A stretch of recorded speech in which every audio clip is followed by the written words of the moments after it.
Cadillac and Andretti teaming up for 2020. Well, we don't know when yet. Probably 2026. Indeed, and we obviously have heard rumblings of Andretti coming to Formula One as a brand new team. Kind of coming back, but isn't it? Bringing an old name back, yeah, it's a bit weird. A bit like the Team Lotus back in the day. But yeah, it's good news all round for F1, apart from for the 10 teams, because they're always a bit negative towards this kind of thing, because it basically means the money gets shared a bit more thinly.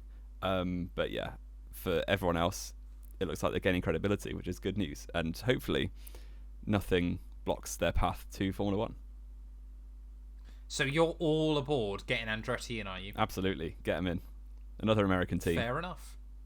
We could do with another one, could we? I mean, this is the thing, isn't it? And I know we've spoke about it before, but it amazes me still that Haas don't completely just go all out American in Formula One, especially with how much the sport. It feels like they're missing out on a huge marketing opportunity by not just doing that. Especially with how it's like they're ready made to be that team with Gunther Steiner at the helm, like the colour schemes. Gunther Steiner, the famous American. No, I know he's not American, Italian. but the whole attitude of the team seems to be like traditionally American, which hopefully isn't a stereotype that I shouldn't have said.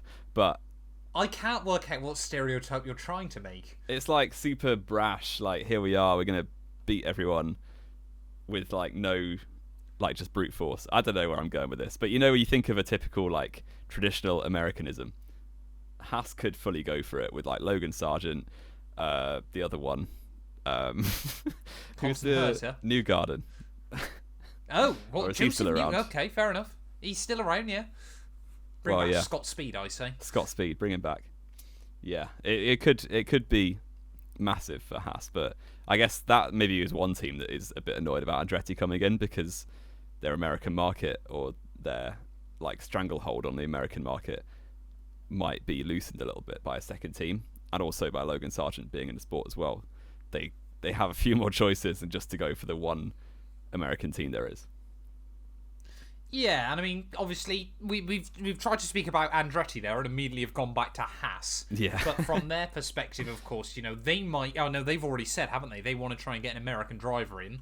Whether, you know, that would be a Logan Sargent or a Colton Herta or a Joseph Newgarden, like you said, we would have to wait and see. But, yeah, it's strange, isn't it, of course? Because as fans, you know, we want... I mean, in the perfect world, Jamie, how many teams would you have on a Formula One grid?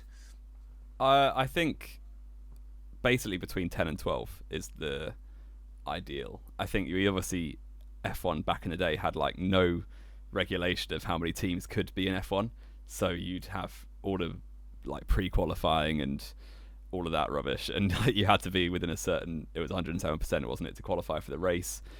And yeah, you could have, I don't know, anywhere like up to 35, 40 cars, like talking about 60s and 70s, and it wasn't good for the sport overall, because it just wasn't high caliber teams and drivers, and yeah, it kind of dampened the essence of the sport. But since, I don't know, the early 90s, I would say, like when the teams got a bit more serious and you kind of got rid of all the dross, apart from Andrea Moda for a bit.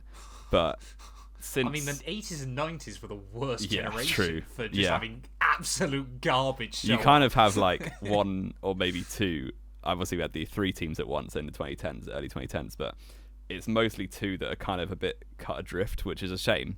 But the more teams you add, the more likely you are to get like 3 or 4 or 5 teams that are just cut adrift.